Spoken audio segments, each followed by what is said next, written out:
ፍቅር መክሊት ነው። ሰው የዘራውን የሚያጭደው። ስንወደው የሚወደን ሰው እናገኛለን። እየጠላ ነው የሚወደን አናገኝም። ስንወደው ነው የሚወደን ሰው ሁሉ። ስለዚህ ፍቅር መክሊት ነው። ክርስቶስ የሰጠን መክሊት ነው። ለሰው ልጆች ብቻ ነው ደግሞ የተሰጠ። እንስሳት ፍቅር የላቸውም እኮ። ፍቅር አይባልም የነሱ። ፍቅር የሚባለው ምን ማለት ይመስላችኋል? ፍቅር ማለት የራስን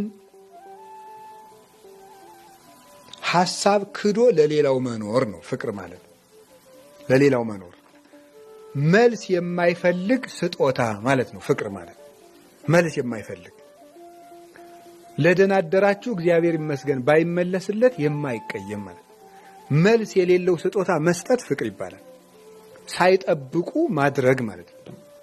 የሚወዷችሁንማ ብትወዱ ምን ትርፋላችሁ? ይህንማ ቀራጮች ሲያደርጉት የለም ምን ብሏል ጌታ?